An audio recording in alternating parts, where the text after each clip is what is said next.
আমি মানুষও দেখেছি, কুকুরও দেখেছি। কুকুর মার খেয়েও বিশ্বাসী থাকে, আর মানুষ ভালোবাসা পেয়েও বিশ্বাসঘাতকতা করে। পৃথিবীতে সব কিছু ভোলা সম্ভব, কিন্তু কারো বেইমানি আর প্রতারণা ভোলা সম্ভব নয়। কাজের কারণে আমরা কখনো ক্লান্ত হয়ে পড়ি না, আমরা ক্লান্ত হয়ে পড়ি দুশ্চিন্তা, হতাশা আর বিরক্তির কারণে।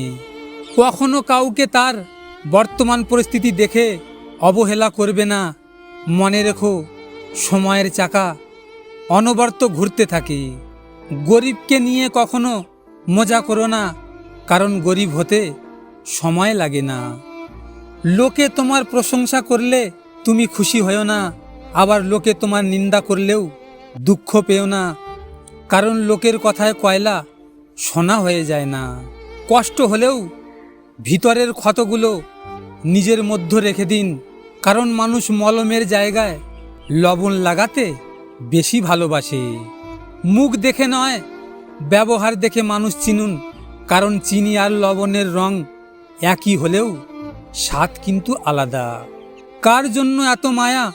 এই শহরে আপন বলতে শুধুই নিজের ছায়া। প্রতিটা কষ্ট মানুষকে শিক্ষা দেয়, আর সেই শিক্ষা একদিন মানুষকে বদলে দেয়। জীবনে তো কষ্ট আসবেই, শুধু নিজেকে শক্ত রাখা শিখতে হবে। যেদিন তুমি নিজের উপর বিশ্বাস রাখতে শিখবে, সেদিন দেখবে আর কোনো কিছুই তোমাকে এফেক্ট করছে না।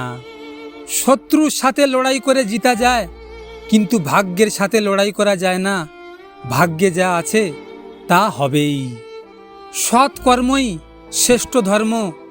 ঈশ্বর না সংরক্ষণ বোঝে, না জাত দেখে, শুধু পাপ পুণ্যের হিসাব রাখে। আপনাদের যদি এই ভিডিওটি নিয়ে কোনো মতামত থাকে, কমেন্ট করে জানাবেন। আর আমার এমনই নিয়মিত ভিডিও পেতে হলে আমার চ্যানেলটিকে সাবস্ক্রাইব অবশ্যই করবেন।